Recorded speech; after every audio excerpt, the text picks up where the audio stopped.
और हम ये सोचते हैं कि ऐसा क्यों हुआ। हम कई बार परमेश्वर पिता से प्रश्न करते हैं कि परमेश्वर पिता ऐसा क्यों हुआ। परमेश्वर पिता अपने बड़े अनुग्रह से इस बात को हमारे सम्मुख रखते हैं कि परमेश्वर पिता उनके कई गुणों में से एक महत्वपूर्ण गुण परमेश्वर पिता की सिद्धता है, परमेश्वर पिता का परफेक्टनेस है। परमेश्वर पिता सिद्ध परमेश्वर पिता है। परमेश्वर पिता जो कुछ करते हैं वो हमारी अच्छाई और भलाई के लिए करते हैं। परमेश्वर पिता ने जो हमारे जीवन में किया है हमारी अच्छाई और भलाई के लिए किया है, और इसलिए हमें इस बात के प्रति बहुत ज़्यादा दूसरी तरफ नहीं जाना है कि ऐसा क्यों हुआ, लेकिन इस बात के लिए कि जो कुछ मेरे जीवन में घटा ये परमेश्वर पिता की योजना, परमेश्वर पिता की योजना मेरी अच्छाई और भलाई के लिए है। उस बात को स्वीकार करते हुए हमें आगे बढ़ने की आवश्यकता है, और जब हम ऐसा करते हैं परमेश्वर पिता निश्चय ही हमें आशीष देते हैं। पिछले 19 तारीख को पेंटिकॉस्ट संडे था। जब आप क्रिश्चियन कैलेंडर फॉलो करते हैं तो आपको मालूम होगा कि 19 तारीख को हमारा पेंटिकुस्त का रविवार था। उस दिन संपूर्ण कलीसियाएं पेंटिकुस्त रविवार मनाती हैं, और 19 तारीख को चूंकि हमारे बीबीएस संडे था हम उस बात पर ध्यान नहीं कर पाए, और मैंने भी मिस किया बीबीएस संडे को। परमेश्वर पिता हमारे संडे स्कूल परिवार को बड़ी आशीष दें। लेकिन मैं चाहता हूँ कि हम थोड़ी देर पेंतिकुस्त की घटना पर ध्यान करेंगे, जो कि प्रेरितों के काम और उसके दूसरे अध्याय में दिया गया है। प्रेरितों के काम और उसके दूसरे अध्याय में दिया गया है, जिस दिन पवित्र आत्मा के द्वारा लोग आशीषित हुए। परमेश्वर पिता अपने पवित्र वचन में प्रेरित पौलुस के द्वारा 3 ऐसी बातों को बताते हैं जिनके विषय में हमें अनजान नहीं रहना है। मैं चाहता हूं कि उसको हम जल्दी से पढ़ेंगे। पहली बात इज़राइल के विषय में रोमियो 11:25, जिसको मिल जाता है आप जल्दी से पढ़ सकते हैं। रोमियो की पत्री और उसका 11वां अध्याय 25वां पद। मेरे भाइयों, मेरी ऐसा ना हो कि तुम अपने आप को बुद्धिमान समझ लो, इसलिए मैं नहीं चाहता कि तुम इस भेद से अज्ञात रहो, जब तक अन्य जातियां से प्रवेश ना कर ले, तब तक इस्राएल का एक भाग ऐसा ही कठोर। परमेश्वर पिता प्रेरित पौलुस के द्वारा इस बात को बता रहे हैं कि हम कुछ बातों से अनजान न रहें। कलीसिया कुछ बातों से अनजान न रहे। उसमें पहली बात है वो है इज़राइल के बारे में कि हम इस अलग अलग धारणाएं हैं, उसको हम बाद में देखेंगे। दूसरी बात वो चाहते हैं जिससे कि हम अनजान न रहें, वो पाया जाता है 1 थिस्सलुनीकियों और उसका 4था अध्याय 13वां पद, 16 और 17 पद, जो कि कलीसिया के उठाए जाने से संबंधित है, कलीसिया के रैप्चर से संबंधित है, कलीसिया के उठाए जाने और अंत के दिनों से संबंधित है। 1 थिस्सलुनीकियों 4:13 हम अक्सर सुनते हैं, लेकिन हम उसमें चाहता हूँ कि हम उसको पढ़ें। हे भाइयों, हम ऐसा ना हो कि तुम दूसरों के समान शोक करो जिन्हें आशा नहीं। धन्यवाद। हे भाई, हम नहीं चाहते कि तुम उनके विषय में सोते हैं अज्ञान रहो। हम नहीं चाहते कि तुम किसी भी रीति से इस विषय में जो लोग सो रहे हैं उनके विषय में अज्ञानी रहो। और उसी के साथ जब आप नीचे जाएंगे तो 16वें और 17वें पद में महत्वपूर्ण बात है, क्योंकि प्रभु आप ही स्वर्ग से उतरेगा। इसका अर्थ यह है कि परमेश्वर पिता अपने भक्त प्रेरित पौलुस के द्वारा इस बात को बता रहे हैं कि हम इसके विषय में भी अनजान न रहें कि रैप्चर क्या होगा, कैसे होगा, अंत के दिनों में क्या घटना घटने वाली है। परमेश्वर की पूरी फूंकी जाएगी, जो मसीह में मरे हैं वे पहले जी उठेंगे। इसके साथ ही साथ एक और महत्वपूर्ण बात जिसके बारे में वो चाहते हैं कि हम अनजान न रहें, 1 कुरिन्थियों 12:1 और उसका 12वां अध्याय और उसका पहला पद। हे भाइयों, मैं नहीं चाहता कि तुम आत्मिक वरदानों के विषय में, स्पिरिचुअल गिफ्ट के विषय में, पवित्र आत्मा के वरदानों के विषय में तुम अनजान रहो। ये 3 महत्वपूर्ण बातें हैं जिनसे हमें अनजान नहीं रहना चाहिए। और ये ऐसी बातें हैं जिनके बारे में लोग अलग अलग धारणाएं बना लेते हैं और अपने लिए अलग अलग थियरी वो क्रिएट कर लेते हैं। आपको मालूम है कि पुराने समय में प्रारंभिक कलीसियाओं की, बल्कि मैं कहूँगा कि कई विशेषताओं में से एक विशेषता, एक महत्वपूर्ण विशेषता उनकी एकता थी, उनकी यूनिटी थी। इफिसियों 4 और उसका 3 पद, इफिसियों की पत्री और उसका 4 अध्याय उसके 3 पद में एक महत्वपूर्ण बात लिखी है, और मेल के बंधन में आत्मा की एकता रखने का यत्न करो। मेल के बंधन में आत्मा की एकता रखने का यत्न करो। Endeavour to keep the unity in the spirit in the bond of peace. मतलब इसमें एकता रखने का यत्न करो। मतलब यूनिटी एक ऐसी चीज है, एकता एक ऐसी चीज है जो ऑटोमेटिकली नहीं आ जाएगी, स्वतः ही नहीं आ जाएगी। उसके लिए यत्न करने की आवश्यकता है, उसके लिए परिश्रम करने की आवश्यकता है। We need to work out for this peace. प्रेरितों के काम 1:4 में हम पढ़ते हैं। प्रेरितों के काम 1:4। इससे पहले कि प्रभु यीशु मसीह स्वर्ग में उठा लिए गए, जरा सा इसको बैकग्राउंड जान लेंगे तो बहुत अच्छा रहेगा। प्रेरितों के काम 1:4 में हम पढ़ते हैं कि प्रभु यीशु मसीह प्रेरितों से कहते हैं और उनसे मिलकर उन्हें आज्ञा दी कि यरूशलेम को न छोड़ो, परंतु पिता के उस प्रतिज्ञा के पूरे होने की बाट जोते रहो, जो प्रतिज्ञा 5वें पद में दी गई है, जिसकी चर्चा तुम मुझसे सुन चुके हो। क्योंकि यूहन्ना ने तो पानी से बपतिस्मा दिया है, परंतु थोड़े दिनों के बाद तुम पवित्र आत्मा से बपतिस्मा पाओगे। क्योंकि यूहन्ना ने तो पानी से बपतिस्मा दिया, लेकिन थोड़े दिनों के बाद तुम पवित्र आत्मा से बपतिस्मा पाओगे। सो विश्वासियों को, जो लोग वहाँ पर इकट्ठे थे, उन विश्वासियों को यह निर्देश मिला था कि बाट जोते रहो, कि वे लोग बाट जोते रहें, यरूशलेम को न छोड़ें, प्रतिज्ञा के पूरे होने के विषय में बाट जोते रहें। Don't go anywhere, don't do anything, कुछ भी नहीं करना, कहीं नहीं जाना। जितने लोग हैं वो वहाँ पर बाट जोते रहें। कितने लोग थे वहाँ पर?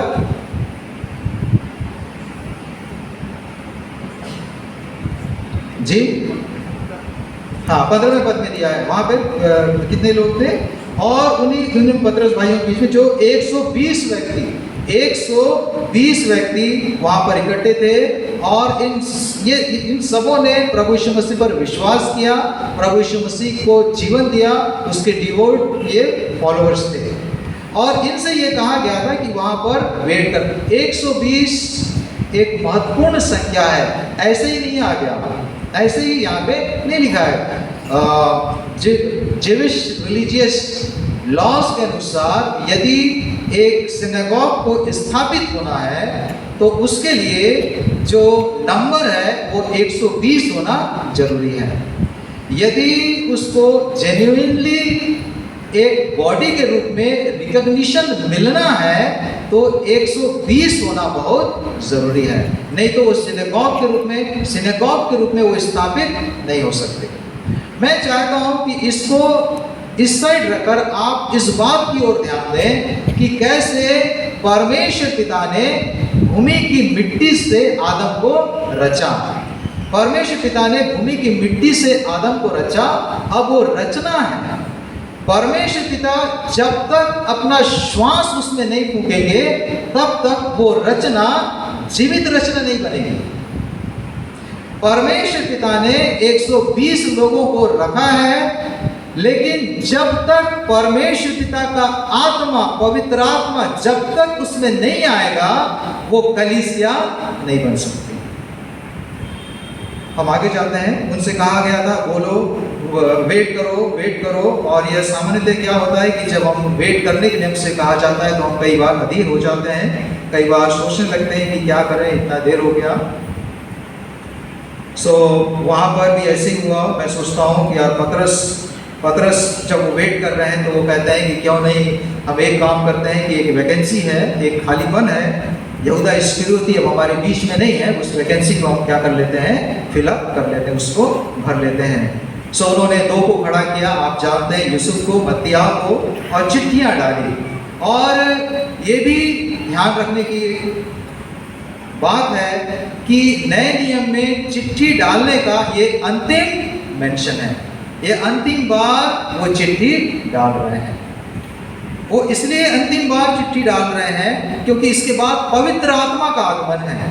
पवित्र आत्मा परख की आत्मा, पवित्र आत्मा क्या सही है क्या गलत है बताने की आत्मा, वो आपको बताएगी। अब उसके बाद पवित्र आत्मा के आगमन के बाद चिट्ठी डालने की आवश्यकता नहीं है कि ये आएगा तो ऐसा करूंगा, वो आएगा तो ऐसा करूंगी। कई बार ऐसा होता है और इसलिए मैं ऐसा कह रहा हूं। और उन्होंने चिट्ठियां डाली, चिट्ठी मत्तियाह के नाम निकली और वह उन 11 के साथ गिना गया। और इसमें एक महत्वपूर्ण बात लिखी है, और वो 11 के साथ 26वें पद में लिखा है कि वो 11 प्रेरितों के साथ गिना गया। आजकल आप देखेंगे कई जगह अपोस्टल लिखा रहता, अपोस्टल लिखा रहता, प्रेरित लोग। अभी हम भविष्यवक्ताओं के बारे में सुनते हैं और उसके बाद कई लोग अपने आप को प्रेरित भी घोषित कर देते हैं कि नहीं हम अपोस्टल हैं। कई बार ये सवाल आता है, क्या आज भी प्रेरित हैं या क्या आज भी प्रेरित हो सकते हैं? स्ट्रिक्ट सेंस में नहीं हो सकते। इसलिए नहीं हो सकते, प्रेरित बनने का जो क्राइटेरिया है स्ट्रिक्ट सेंस में वो ये है कि वो व्यक्ति प्रभु यीशु मसीह के साथ रहा हो, जिसने प्रभु यीशु मसीह की सेवकाई को अपनी आंखों से देखा हो, जिसने प्रभु यीशु मसीह के उठाए जाने को अपनी आंखों से देखा हो। स्ट्रिक्ट सेंस में अपोस्टल नहीं हो सकते, लेकिन फंक्शनल सेंस में हम कह सकते हैं कि भी हो सकते हैं। लेकिन उसमें भी आप देखेंगे कई प्रकार की बातें हैं। और आपको मालूम है कि जब ये प्रेरित चले गए तो उसके बाद एक बुक आई डिडा के टीचिंग, आपने सुना होगा। ये विश्वासियों के लिए मैनुअल था, जो इसको फॉलो करते हैं मैं सोचता हूँ कि वे अपोस्टलशिप में वो आएंगे फंक्शनल वे में, क्योंकि आप बाद में लगभग 75 बार प्रेरित शब्द का वर्णन नए नियम में आया है। बरनबास भी प्रेरित था, तिमोथी भी प्रेरित था, कई और भी लोग हैं। परमेश्वर पिता ने उनसे ऐसा नहीं कहा था जैसा मैं समझता हूँ कि जगह को भरना है, बल्कि उनको तो यही कहा गया था कि आपको वेट करते रहना है। उनसे वेट करने की बात कही गई थी, लेकिन उन्होंने चिट्ठियाँ डाली। और आप जानते हैं मत्तियाह के बारे में मैं क्यों ऐसा कर रहा हूँ, उसके पीछे रीज़न ये है कि आप जानते हैं कि परमेश्वर पिता की इच्छा प्रेरित के लिए कौन था। पौलुस, प्रेरित पौलुस, जो शाऊल का बाद में पौलुस का। और मत्तियाह के बारे में आप ये भी जानेंगे कि ये पहली और अंतिम बार है जब मत्तियाह का नाम आया, और इसके बाद पूरे धर्मशास्त्र में कहीं नहीं आया। वो आया और उसके बाद चला गया, कहीं नहीं। चर्च हिस्ट्री में कहीं नहीं आया, शहीदों की लिस्ट में कहीं नहीं आया। उसके द्वारा किसी प्रकार का चिन्ह दिखाया गया, प्रेरितों के चिन्ह के बारे में, जिसके द्वारा भी हम इस बात का निर्धारण करते हैं कि वो प्रेरित है कि नहीं। उस चिन्ह के बारे में भी कहीं मत्तियाह का जिक्र नहीं आया। और इसलिए मैं सोचता हूँ कि वो चुनाव, वो परमेश्वर पिता का जो चुनाव था वो प्रेरित पौलुस का था। गलतियों 1 और उसके 15वें पद में, पहला कुरिन्थियों 15 और उसके 8वें पद से जब आप आगे बढ़ेंगे उसमें आप पाएंगे। आप आगे बढ़ेंगे, रेफरेंस देखेंगे बाद में। विश्वासियों से कहा गया था कि वे यरूशलेम में वेट करें, और आप जानते हैं कि वो कितने दिनों तक वेट करते रहे यरूशलेम में। यरूशलेम में कितने दिनों तक वेट करते रहे? मैं बीच में इसलिए पूछ लेता हूँ ताकि जग जाए, मैं जानता हूँ सब आप जगे। प्रभु यीशु मसीह मृतकों में से जी उठने के बाद कितने दिनों तक अपने आप को लोगों को दिखाते रहे? 40 दिनों तक, आप जानते हैं। और पिन्तेकुस्त कब है? 50वें दिन में। तो कितने दिनों तक वेट करते रहे? 10 दिन तक वो वहाँ पर वेट करते रहे। और उसके बाद जब पिन्तेकुस्त का दिन आया, जब पवित्र आत्मा उंडेला गया, तो परमेश्वर पिता ने उस दिन को चुना, पेंतेकुस्त के दिन को चुना कि पवित्र आत्मा दी जाए। एक सांस उस बॉडी को, 120 लोगों की बॉडी को, अदृश्य प्रभु यीशु मसीह की बॉडी को एक सांस देके उसको जीवित कर दिया जाए। 3 महत्वपूर्ण बात मैं चाहता हूं कि आप इसमें देखें। यहाँ पर एक सुनने की बात है। दूसरा पद, प्रेरितों के काम, दूसरा अध्याय, उसका दूसरा पद, एकाएक आकाश से बड़ी आंधी की सी सनसनाहट का शब्द हुआ। सनसनाहट का शब्द सुना गया। दूसरी बात, यहाँ एक दिखने की बात है। वहां पे लिखा है उन्हें आग की सी जीभें फटती हुई दिखाई दी। तीसरी बात, यहाँ पर एक कहने की बात है, जिस प्रकार आत्मा ने उन्हें बोलने की सामर्थ्य दी, अन्य अन्य भाषा बोलने लगे। सो जो लोग कह रहे थे कि अन्य अन्य भाषा जो लोग बोल रहे थे, वो ये नहीं जानते थे कि वो क्या बोल रहे हैं, वो स्वयं नहीं समझ रहे थे, लेकिन जो लोग सुन रहे थे वो समझ रहे थे कि वो क्या बोल रहे हैं, क्योंकि उनको परमेश्वर पिता के बड़े काम अपनी भाषा में सुनाई दे रहे थे। इससे पहले कि हम इन 3 बातों पर ध्यान करें, मैं चाहता हूं हमको ये सोचना चाहिए कि पेंतेकुस्त के दिन में ही परमेश्वर पिता ने क्यों ऐसा सोचा, या परमेश्वर पिता ने क्यों ऐसा चुना कि इस रीति से पवित्र आत्मा को दे ले। और मैं बहुत जल्दी से इसको समाप्त करूंगा, और इसका सरल उत्तर मैं समझता हूँ वो ये है कि परमेश्वर पिता अपनी योजना को यहूदियों के पर्व के द्वारा संसार पर प्रकट कर रहे हैं। The Lord is revealing or unveiling or unfolding His divine plan through the Jewish festivals to the world. परमेश्वर पिता उनके जो प्लान है उसको यहूदियों के पर्वों के द्वारा संसार पर प्रकट कर रहे हैं। प्रभु यीशु मसीह को जब क्रूस पर चढ़ाया गया तो कौन से पर्व का समय था, हम सब जानते हैं, पासोवर का समय था, फसह का पर्व का समय था। और इस पर्व में मेमने को बलिदान दिया जाता था। हमारे लिए मेमने का बलिदान कौन बन गए? प्रभु यीशु मसीह बन गए। वो हमारे लिए पासोवर के मेमने बन गए। और जब प्रभु यीशु मसीह मृतकों में से जी उठे, वह दिन यहूदी कैलेंडर के अनुसार वो फीस्ट ऑफ फर्स्ट फ्रूट का था, प्रथम फल का था, प्रथम फल के पर्व का था, जब प्रभु यीशु मसीह मृतकों में से तीसरे दिन जी उठे। सो फसह का पर्व बलिदान वो हो गया। उसके बाद फर्स्ट फ्रूट वाला पर्व, प्रभु यीशु मसीह कहते हैं ना कि मैं प्रथम बीज हूँ, मरे हुओं में से जी उठने वालों में मैं प्रथम हूँ, प्रभु यीशु मसीह कहते हैं, तो वो था। और उसके बाद का जो पर्व है, वो फीस्ट ऑफ वीक है। यदि आप व्यवस्था की पुस्तक और उसका 23वां अध्याय 15 से 17 पढ़ेंगे, और इसी फीस्ट ऑफ वीक्स को हम पेंटिकोस्ट के नाम से जानते हैं, पेंटिकोस्ट के नाम से जानते हैं। इसी दिन 50वें दिन, 7 सप्ताहों का पर्व, 49 दिन, इसमें एक और जोड़ दिए, 50वां दिन। और इस दिन विशेष रूप से वो परमेश्वर पिता को बलिदान चढ़ाते थे। और उसके बाद यदि यहूदियों का हर पर्व पूरा हो रहा है, तो आपको मालूम है कि फीस्ट ऑफ वीक्स के बाद कौन सा पर्व आता है? वो पर्व है फीस्ट ऑफ ट्रम्पेट, नरसिंगे का पर्व। और नरसिंगे का पर्व रैप्चर को बतलाता है। सो पासोवर पूरा हो गया, फसह का पर्व पूरा हो गया, फीस्ट ऑफ फर्स्ट फ्रूट पूरा हो गया, फीस्ट ऑफ वीक्स पूरा हो गया, और अब फीस्ट ऑफ ट्रम्पेट, रैप्चर वो होने वाला। उसके लिए तैयार रहना है, उसके लिए आपको तैयार रहना है। आपको मालूम है, तो अभी मैं थोड़ी देर के लिए उस बात को बता देता हूँ कि जो फीस्ट ऑफ वीक्स है, पेंटिकॉस्ट है, वो क्यों मनाया जाता है, उसका बैकग्राउंड क्या है। वो इस बात को स्मरण करके मनाया जाता है कि परमेश्वर पिता ने इसी दिन व्यवस्था दी। निर्गमन और उसके 23वें अध्याय को यदि आप पढ़ेंगे, व्यवस्था निर्गमन और उसके 23वें अध्याय को आप पूरा पढ़ेंगे, तो उसमें दिया गया है बल्कि कि परमेश्वर पिता ने व्यवस्था दी, अपनी व्यवस्था अपने लोगों को प्रदान की। और जब आप इस वृतांत को पीछेंगे तो पाएंगे, पढ़ेंगे तो आप पाएंगे कि जब सिनै पर्वत पर मूसा चले गए तो नीचे पर्वत पर जो हो रहा था वो बहुत ही ट्रेजिक था, वो बहुत ही दुखदाई था।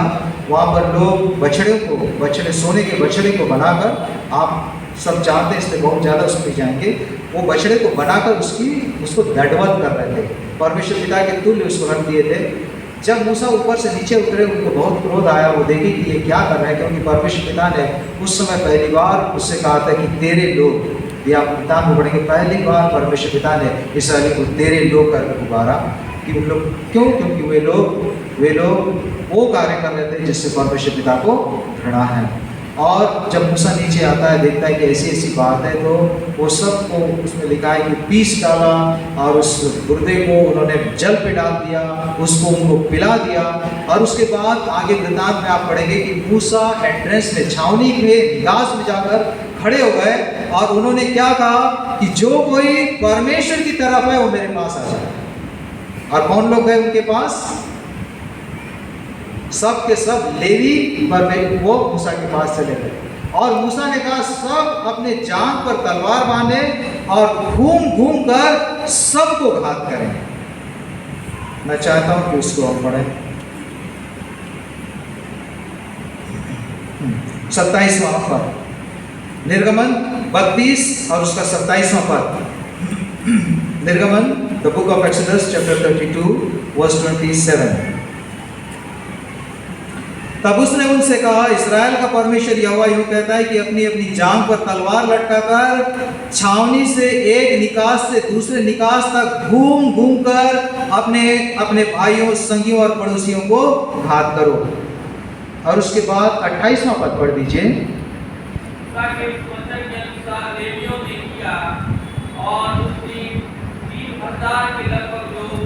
धन्यवाद। मैं चाहता हूं कि आप इसको ध्यान में रखें। मूसा के इस वचन के अनुसार लेवियों ने किया और उस दिन 3000 लोग मारे गए। कितने लोग मारे गए? 3000 लोग मारे गए। और प्रेरितों के काम और उसके दूसरे अध्याय में जब हम आएंगे तो वहाँ पढ़ेंगे, जब प्रेरित पतरस प्रचार करते हैं तो प्रेरितों के काम दूसरा अध्याय उसके 38वें पद में जब वो कहते हैं कि मन फिराओ, तुम में से हरेक अपने अपने पापों की क्षमा के लिए यीशु मसीह के नाम से बपतिस्मा ले तो तुम पवित्र आत्मा का दान पाओगे। और 41वें पद को जब आप पढ़ेंगे तो उसमें लिखा है, जिन्होंने उसका वचन ग्रहण किया, बपतिस्मा लिया, उसे दिन 3000 लोग मिल गए। पुराने नियम में पेंतिकुस्त के दिन व्यवस्था दी गई, नए नियम में पेंतिकुस्त के दिन पवित्र आत्मा दिया गया। पुराने नियम में पेंतिकुस्त के दिन 3000 लोग मारे गए, नए नियम में पेंतिकुस्त के दिन जब पवित्र आत्मा का आगमन हुआ 3000 लोग बचा लिए गए। इसके बारे में फिर बाद में और ज़्यादा बात करेंगे। आज के लिए मैं सोचता हूँ कि इतना ध्यान में रखें, लेकिन एक महत्वपूर्ण बात के साथ मैं समाप्त करूँगा और वो महत्वपूर्ण बात यह है जिसको कि हम ध्यान से सुने। पहली बार जब पवित्र आत्मा का आगमन हुआ तो it was a collective experience. Receiving of the Holi spirit in its outset was not individual experience. पवित्र 120 लोग जो जमा थे, हर एक के ऊपर पवित्र आत्मा उतरा। सिर्फ यूहन्ना के ऊपर उसमें से नहीं उतरा, सिर्फ मरियम के ऊपर उसमें से नहीं उतरा, लेकिन जितने लोग वहां जमा थे कलीसिया के रूप में, एक बॉडी के रूप में, हर एक के ऊपर पवित्र आत्मा, एक कलेक्टिव एक्सपीरियंस वहां पर था, इंडिविजुअल एक्सपीरियंस नहीं था। पहली बार शायद इस बात को बताने के लिए कि कलीसिया कितनी महत्वपूर्ण है, कलीसिया की एकता कितनी महत्वपूर्ण है। एक व्यक्ति जो पवित्र आत्मा प्राप्त किया होता है वो कलीसिया से टूटता नहीं, कलीसिया से अलग नहीं हो जाता, कलीसिया से विमुख नहीं हो जाता, लेकिन वो व्यक्ति कलीसिया में जुड़ता है। ये कई चिन्हों में से पवित्र आत्मा पाए हुए का एक चिन्ह है। बाकी बातों पे अन्य अन्य भाषाओं के ऊपर मैं सोचता हूँ अगली बार हम ध्यान करेंगे। आइए हम प्रार्थना करें, परमेश्वर पिता हम सबको ताकत दे कि हम परमेश्वर पिता ने जो सांस हमको दी है हम उसकी महत्वता को समझते हुए उसी सामर्थ्य में हम आगे बढ़ते जाएं। प्रभु